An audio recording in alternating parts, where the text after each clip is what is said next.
తమిళనాడు రాజకీయాల్లో ఇప్పుడు పంచ్ డైలాగుల కాలం అయిపోయింది. ఇప్పుడు కేవలం దళపతి లెక్కల కాలం నడుస్తోంది.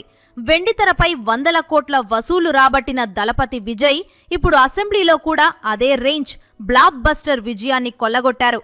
కానీ ఇక్కడే ఒక పెద్ద ట్విస్ట్ పడింది.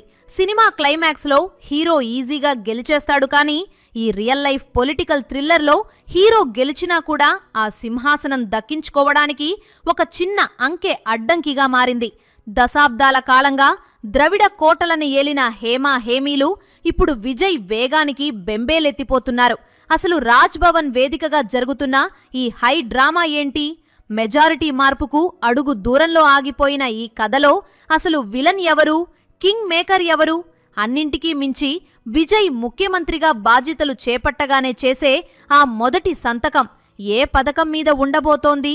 ఈ వీడియోలో మనం ఆ సంచలన విషయాలన్నీ చాలా ఇంట్రెస్టింగ్గా, కొంచెం సెటైరికల్గా చర్చించుకుందాం. ముందుగా ఆ మొదటి సంతకం విషయానికి వస్తే, ప్రెజెంట్ విజయ్ సీఎం సీట్లో కూర్చోవడానికి కొన్ని అడ్డంకులు జరుగుతున్న విషయం తెలిసిందే. ఒకవేళ విజయ్ ఈ అడ్డంకులన్నీ దాటుకుని ముఖ్యమంత్రిగా ప్రమాణ స్వీకారం చేస్తే ఆయన మేనిఫెస్టోలో ఇచ్చిన ఏ హామీని ముందుగా నెరవేరుస్తారు అనేది ప్రశ్నగా మారింది. నిజానికి విజయ్ తన మేనిఫెస్టో ద్వారా ప్రజలకు చాలా వరాలు ప్రకటించాడు. మహిళలకు నెలకు 2500 ఆర్థిక సాయం, పెళ్లి కానుకగా 8 గ్రాముల బంగారం మరియు పట్టుచీర, స్కూల్ పిల్లల తల్లులకు ఏడాదికి 15,000 వంటివి ఎన్నో ఉన్నాయి. యువత కోసం 5 లక్షల కొత్త ప్రభుత్వ ఉద్యోగాలు, నిరుద్యోగ భృతి కింద నెలకు 4,000, ఉన్నత చదువుల కోసం 20 లక్షల వరకు రుణాలిస్తామని కూడా ప్రామిస్ చేశారు. రైతులకు 5 ఎకరాలలోపు రుణమాఫీ, వృద్ధులకు 3,000 రూపాయల పెన్షన్, ఏడాదికి 6 ఉచిత గ్యాస్ సిలిండర్లు. ఇలా లిస్టు చాలా పెద్దదే ఉంది. కానీ విజయ్ ప్రమాణ స్వీకారం చేసిన వెంటనే సంతకం పెట్టబోయే ఆ మొదటి పథకం మాత్రం వీటిలో ఏదో ఒక వర్గానికి మాత్రమే పరిమితమయ్యేది కాదు. ఆయన తన మొదటి సంతకాన్ని రాష్ట్రంలోని ప్రతి ఒక్క సామాన్యుడికి, అంటే కుల, మత, వర్గ విభేదాలు లేకుండా ప్రతి ఇంటికి మేలు చేసే ఒక పథకం మీదనే చేయబోతున్నారని తెలుస్తోంది. తన మేనిఫెస్టోలో ప్రకటించిన హామీలన్నింటిలోనూ ప్రతి కుటుంబానికి నెలవారీ ఖర్చుల భారాన్ని తగ్గించే ఒక కీలకమైన అంశముంది. మన జీవితంలో ప్రతిరోజు ప్రతి క్షణం అవసరమయ్యే ఒక ముఖ్యమైన సేవను సామాన్యుడికి భారం కాకుండా ఉచితంగా అందించే ఆ పథకం ఫైల్ మీదనే విజయ్ తొలి సంతకం ఉంటుంది. ఇది అమల్లోకి వస్తే ధనికుల నుండి పేదల వరకు ప్రతి ఒక్కరి ఇంట్లో ఒక పెద్ద భారం తొలగిపోతుంది. రాజకీయ నాయకులు సాధారణంగా ఒక వర్గాన్ని ఆకట్టుకోవడానికి ప్రయత్నిస్తారు. కానీ విజయ్ గారు మాత్రం ఒకే ఒక్క సంతకంతో రాష్ట్రంలోని అన్ని కుటుంబాల మనసు గెలుచుకోవాలని స్కెచ్ వేశారు. తన మేనిఫెస్టోలో ఉన్న ఆ 200 యూనిట్ల మ్యాజిక్ ఏదైతే ఉందో అది ప్రతి ఇంటి వెలుగుతో ముడిపడి ఉంది. ఇక అసలు విషయానికి వస్తే, తమిళనాడు అసెంబ్లీలోని మొత్తం 234 స్థానాలకు జరిగిన ఈ ఎన్నికల ఫలితాలు చూస్తుంటే పాత రాజకీయ పార్టీలకి ఫ్యూజులు ఎగిరిపోయాయనే చెప్పాలి. దాదాపు 50 ఏళ్లుగా కేవలం డిఎంకే మరియు అన్నా డిఎంకే పార్టీల చుట్టూనే తిరిగిన తమిళ రాజకీయ చక్రం ఇప్పుడు విజయ్ దెబ్బకు దిశ మార్చుకుంది. విజయ్ నేతృత్వంలోని తమిళగ వెట్రి కజ్జగం ఏకంగా 108 స్థానాల్లో జైత్రయాత్ర సాగించి రాష్ట్రంలోనే అతిపెద్ద పార్టీగా అవతరించింది. ఇది ఎంత పెద్ద సంచలనమంటే, సాక్షాత్తు ముఖ్యమంత్రి స్టాలిన్ గారే తన సొంత నియోజకవర్గం కొలత్తూరులో ఓడిపోయారు. ఆయనపై టీవీకే అభ్యర్థి విఎస్ బాబు దాదాపు 9,000 ఓట్ల మెజారిటీతో గెలవడం చూస్తుంటే ప్రజలు మార్పును ఎంత ఆకలితో కోరుకుంటున్నారో అర్థమవుతోంది. విజయ్ స్వయంగా పెరంబూర్ మరియు తిరుచి ఈస్ట్ నుండి పోటీ చేసి 2 చోట్ల అద్భుతమైన మెజారిటీతో విక్టరీ కొట్టారు.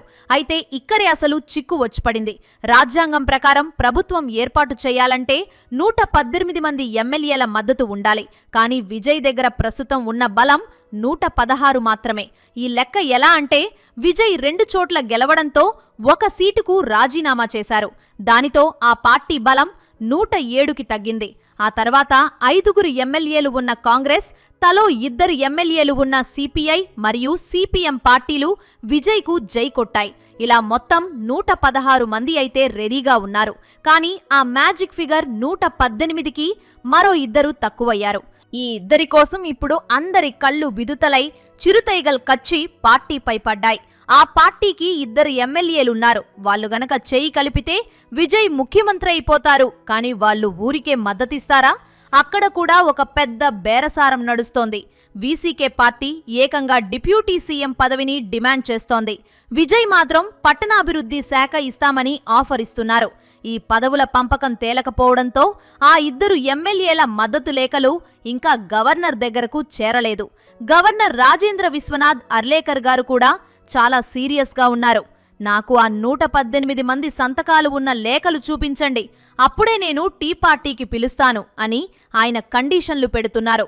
విజయ్ ఇప్పటికే 3 సార్లు గవర్నర్ను కలిసినా ఆయన నుంచి గ్రీన్ సిగ్నల్ రాలేదు. మరోవైపు అన్నాడీఎంకే కూటమిలోని పీఎంకే పార్టీ నేత రామదాస్ గారు మాత్రం విజయ్కి మద్దతుగా నిలిచి అతిపెద్ద పార్టీని వెంటనే ప్రభుత్వాన్ని ఏర్పాటు చేయమని పిలవాలని గవర్నర్కు విజ్ఞప్తి చేస్తున్నారు. కానీ అన్నాడీఎంకే పళనిసామి గారు మాత్రం ఎక్కడో ఒక చిన్న గ్యాప్ దొరికితే తను మళ్లీ సీఎం అయిపోవాలని గవర్నర్ అపాయింట్మెంట్ కోరుతున్నారు. టీటీవీ దినకరన్ గారైతే విజయ్కి మద్దతు ఇచ్చే ప్రసక్తే లేదని గవర్నర్కు లేఖ రాశారు. ఈ పొలిటికల్ గేమ్ చూస్తుంటే అసలు యుద్ధం థియేటర్లలో కాదు, రాజ్ భవన్లోనే నడుస్తోందనిపిస్తోంది కదా. తమిళనాడులో ఇప్పుడు గంటకు రాజకీయ సమీకరణలు మారిపోతున్నాయి. ఒకవైపు సుప్రీంకోర్టులో కూడా పిటిషన్ పడింది. విజయ్ని కాకుండా మరెవర్నీ ప్రభుత్వం ఏర్పాటు చేయడానికి పిలవకూడదని ఒక టీవీకే సభ్యురాలు రిట్ పిటిషన్ వేశారు. మే 10లోపు గనక ప్రభుత్వం ఏర్పాటు కాకపోతే రాష్ట్రంలో గవర్నర్ పాలన వచ్చే ప్రమాదముందని వామపక్షాలు భయపడుతున్నాయి. అందుకే మళ్లీ ఎన్నికలు రాకుండా విజయ్కు మద్దతు ఇస్తున్నామని వారు చెబుతున్నారు. మొత్తానికి చూస్తే తమిళనాడులో దళపతి ఎంట్రీ అయితే అదిరిపోయింది. కానీ సింహాసనం మీద కూర్చోవడమే ఇప్పుడు అసలైన సవాలుగా మారింది. జవహర్లాల్ నెహ్రూ ఇండోర్ స్టేడియంలో ప్రమాణ స్వీకారానికి ఏర్పాట్లు జరుగుతున్నా గవర్నర్ నుంచి వచ్చే పిలుపు కోసం అందరూ వెయిట్ చేస్తున్నారు. విజయ్ తన మేనిఫెస్టోలో చెప్పినట్లుగా అద్భుతమైన పాలన అందిస్తారా, లేక ఈ సంకీర్ణ రాజకీయాల్లో ఇబ్బందులు పడతారా అనేది కాలమే నిర్ణయిస్తుంది. కానీ ఒకటి మాత్రం నిజం, విజయ్ తీసుకొచ్చిన ఈ మార్పు తమిళనాడులోనే కాదు, దేశ రాజకీయాల్లోనే ఒక పెద్ద చర్చకు దారితీసింది. ఫైనల్గా ఒక్క మాట, సినిమాలో హీరో సమస్యలను ఒక ఫైట్తో పరిష్కరిస్తాడు. కానీ రాజకీయాల్లో మాత్రం ప్రతి అడుగు ఒక యుద్ధమే. విజయ్ గారు ముఖ్యమంత్రిగా తన ప్రస్థానాన్ని ప్రారంభించి ఆ మొదటి సంతకంతో సామాన్యుడికి ఊరట కలిగిస్తారో లేదో చూడాలి.